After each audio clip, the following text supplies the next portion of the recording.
how's the opportunity to work in Malaysia by your perspective?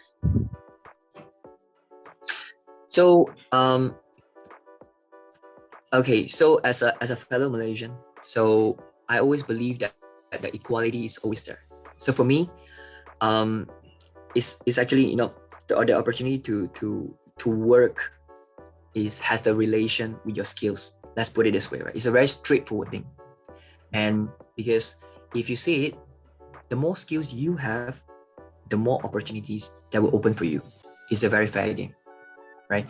So for me, I always tell people that in Malaysia, we have many opportunities to actually work, right? It depends on, I mean, if you're not being picky, right, there's so many opportunities to work, right? Be it in the electronic sector, in the oil and gas sector, in the chemical sector, or wherever, right?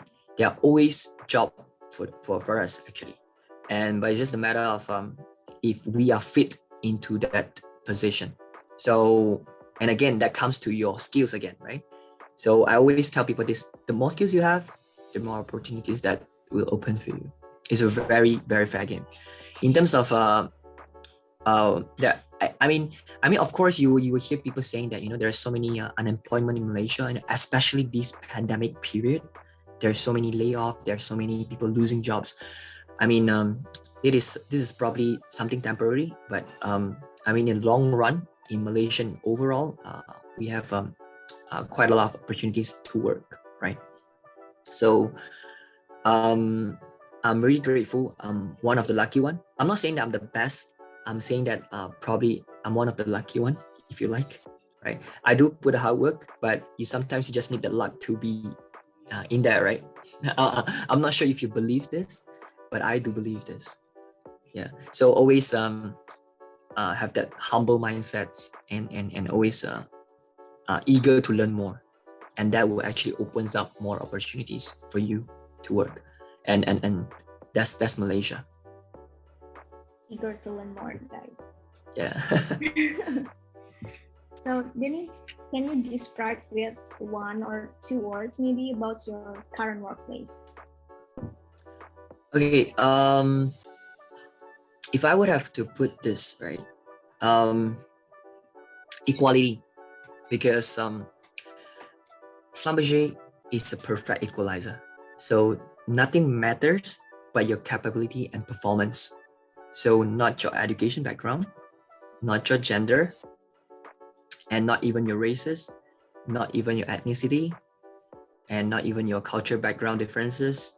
And as long as you are good enough, as long as you are competent enough, you fit into that position. So 𝗏𝗲𝘁𝗏𝗂 can be a very good place for you, right? So 𝗏𝗲𝘁𝗏𝗂 is always prioritize this point where we call equality. So this is one word that I always when I think about 𝗏𝗲𝘁𝗏𝗂, I think about equality, right? Yeah. Wow. Yeah. Yeah. I've heard a lot about 𝗏𝗲𝘁𝗏𝗂 and their equality. Yeah. I mean, if you talk about it, I can actually elaborate even more, because when I was a field trainee back then, so I do have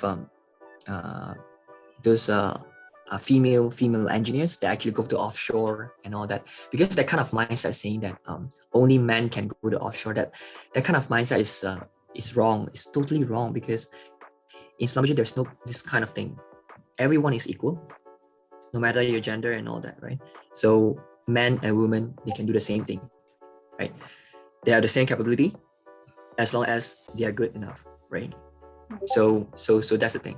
I do have many colleagues which is female engineers, and I think coming from different background, different education background, coming not from petroleum engineering, maybe chemical engineering, maybe civil engineering and all that. They are in petroleum industry today. So you see, so 𝗏𝗲𝘁𝗏𝗂 is really a perfect equalizer. They talk about equality perfectly. Okay, so it's all about equality, right? And what was the obstacles that you faced to get into your current workplace, 𝗏𝗏𝘁𝗏𝗏𝘂? Any difficulties or something? All right. I think getting fresh out from university is definitely difficult. Especially there are many expectations from you, right? So especially from a big company like 𝗟𝗶𝘁𝗶𝗂𝗧. So there are many expectations. But the obstacle is always there for new hire, to adapting the new environment. But I always have that mindset saying that if you are easily adaptable and perhaps with a short period of time, you are able to be one of the best. Because again, when you have that environment, is always there to be that tough, to be that hard for you. But we are the one that actually adapt to it. If we adapt quickly, then we will be part of the team very quick. It's just that you'll be part of in the game very quickly. So that has to come from individuals. And for me myself, I would say I'm a very tough person, I think. So I'm in a sense that I easily adapt to environment, and that gets through me through all the obstacles that I face. And until today, doing good, everything is fine, right? Okay. So, what's your greatest achievement? What is my greatest achievement? Okay, so actually I'm working for my greatest achievement. Let's put it this way. I'm working for my greatest achievement because actually there's I'm working towards my final promotion as a young engineer. So this will be my greatest achievement. So hopefully I can achieve this in 2 months' time. I mean, as of now, 4 years in the company, I will say that there are many achievements, many good, great achievements, right? But being the recognition from clients, being client appreciating the things that I do, and from the management team that appreciate the things that I do. And apart from that, I think the greatest achievements is yet to come, which is 2 months' time, hopefully. And this will be the greatest achievements, because after this promotion, I will no longer be a young engineer, right? That probably does not need a mentor or supervision in a way, right? So I'm actually like if you like, it's like graduation from 𝗟𝗶𝘁𝗶𝗂𝗧, right? We call it a general field engineer kind of thing, right?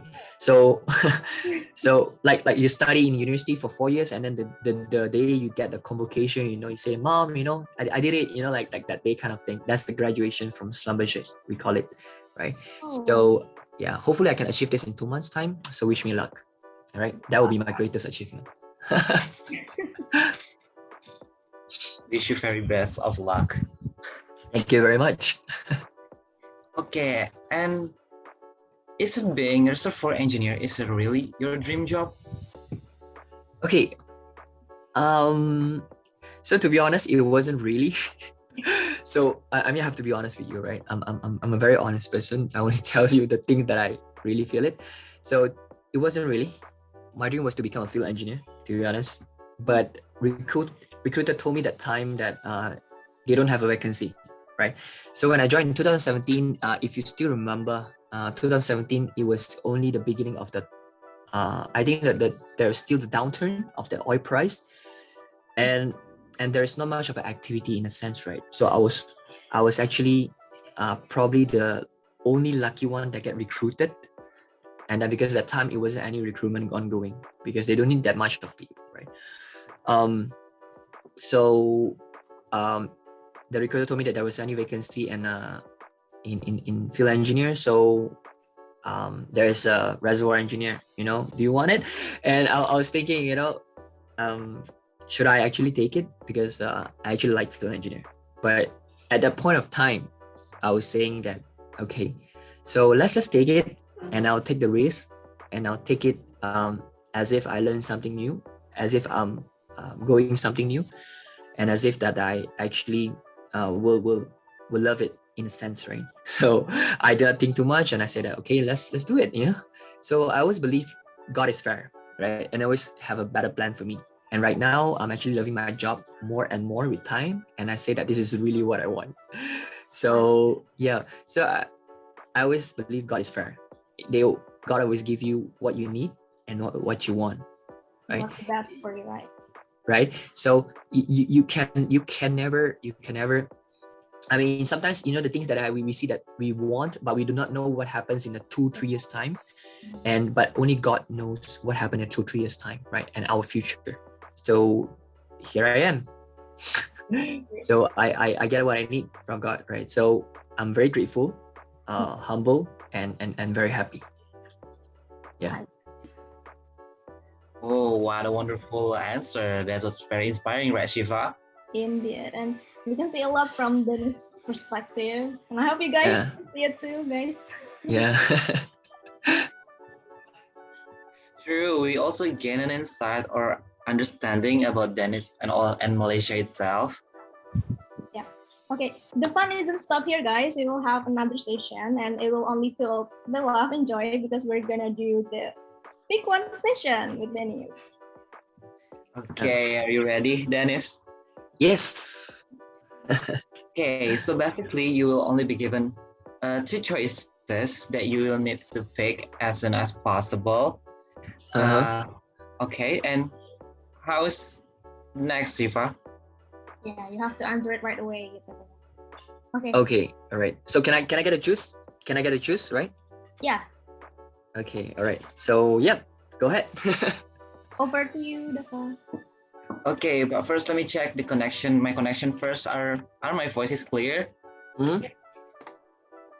So there's no cheating that saying my voice is not heard, right? No. It's perfect. Okay, first question. Passion or opportunity? Passion and opportunity. You mean as in which one do I prefer more? Yeah. Yes. Okay. Actually, these two, they are very similar, you know, in the sense that it's a balancing, right? I would not say I would choose one. I'm being very, very on the fence right now because actually passion is one thing, right? You can't do something without passion. And then at the same time, opportunities come probably, you know, once in a blue moon, right? It will never comes twice, right? Sometimes it's just that the opportunity comes into, you know, in front of you, and then you said you have to take it. But you know, when you take it, probably something that is not in your passion that you really want to do. So I guess that I'll be neutral in this position. So in a sense that I'll actually put myself leveling that passion and opportunities in a sense, because I can't be grabbing some opportunities that I do not love it, right? And then at the same time, I can't be doing something that does not have opportunities. You know, it's like that kind of balancing, right? So there's no way you can do one without another. Yeah. Yeah. Okay, next, Sifa. I'm sorry, I have to be neutral on this. I know it's hard. Yeah. Yes. Yes. Okay, next. Big salary or good work environment? Okay, man, this question is you know, killing me because there's you just no have to pick your more, you know. Okay, all right. So I always believe good work environment. All right, I always believe good work environment. Right. So if you ask me to put on my majority vote, I'll put more on a good working environment, because good working environment actually enhance your personal growth. You actually enhance your career growth, and actually enhance the people, you know, the feeling that it actually motivates you more and more to actually do more and more things, right? Because when you look only at the salary, it gives you a very high salary, but if you're doing something for it that you do not really like it, you probably only last for 2-3 years, you know, and then after that you start to decline, right? So it's like your performance will go up here, and then you start to get salary is very high, right? But you start to don't like what you don't do, and then one day you will go down like this, right? So it's the same thing. So if you ask me to vote, I'll put more on a good working environment, because that actually motivates you to go more and do more and earn more. Yeah. Agree. Okay, for the next question, you just need to answer. Don't need to explain it. Your answer, right? Okay. It's just quickie questions, quickie sessions. Okay. Next, working abroad or Malaysia only? Okay, working abroad. Yeah. Working in the field or working in the office? In office. Well, I didn't expect that. Yes, remember I mean working in the field. yeah, in because in field, like I said, right, I'm loving my job more and more with time. So office. Okay, loyal or royal? Loyal. Wow. Offshore or onshore? Sure. Social or love life? Love life. Spending or savings? Savings. Okay. Yes. But when I spend a lot on traveling. Yes, yeah. Okay, But most of the are time you I'm saving. more, okay, are you more like introvert or extrovert person? Extrovert, definite extrovert. And at points I'll be introvert when I don't feel like speaking. I mean, I'm an extrovert by nature because I love to talk, I love to present, I love to mingle, I love to talk to people, and that's how I am. If you see me, I'm definitely not an introvert. I mean, if you meet me in the real life, meet me as a person, I'm definite extrovert, right? I can see it. Yeah. Okay. Lastly, nasi lemak or nasi goreng? Nasi lemak, of course. Nasi lemak. Yeah. I'm a proud Malaysian, remember? I'm a proud Malaysian. I can proud. Yeah. I'm a proud Have you tried Malaysian. nasi goreng? Of course, nasi goreng, yes. Yeah. I've been to Indonesia many times. So there are many things that I like in Indonesia. So it's definitely a next destination when the pandemic is over, right? Maybe all of you guys still want to talk and know more about Dennis and Malaysia, but I'm sorry to break it to you that the Peak One session brings us to the end. Thank you, Dennis, for an amazing session today. Thank you, Dennis, for today. Most welcome. I mean, I'm very happy. I'm very happy to be part of it. And it's just that the time is very short. I'm so sorry, right? So probably we can have more engagement in near future. That is for sure, right? And probably somewhere next year when I finish my final promotions. Good luck for that. Thank you so much. So, Dennis, can you say a word or two to IATMI SM Universitas Pertamina and everyone who's watching it right now? Okay. I think if there is probably one of few, I think maybe one advice that I'd like to give to, I think IATMI people, community, and probably the advice that I usually give to people, students especially. So it's a golden time for you to learn as much as possible and explore as much as possible, because university life is the best time for you to explore yourself, I would say, right? So all the skills that you have is your assets. So don't afraid to lose. So manage your time properly. And I know that there are times that you will play games and chit chat with your friends, daydreaming and all that, right? But remember, always know that what you want in life. So set a goal and build your ways to it. So beginning is always the hardest. Always find your motivations. It can be your siblings, it can be your parents, it can be your friends, it can be anyone, right? Anything that motivates you towards a positive path, it will help. So like myself, my parents was my motivation. So I actually came from a zero.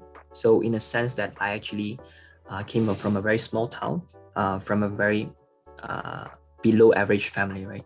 So I mean, I don't have to starve, right? I mean, I have the food that I want. My parents always give me the best thing in life, right? But I was not even above average, right? So in a sense that actually motivates me. I always wanted to say that I always wanted to give my parents a better life, so a good life, right?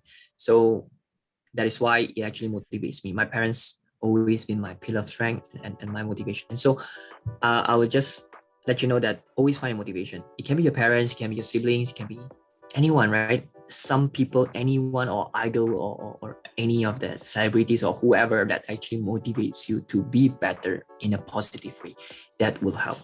And remember this, the more skills you have, the high chance for you to secure your dream job, right? There's nothing free in this world. You always have to work hard for it. So if you want to be successful, you have to sacrifice. It's a very straightforward game. Oh, I love that word. If you want to be successful, you have to sacrifice. Wow. Yeah.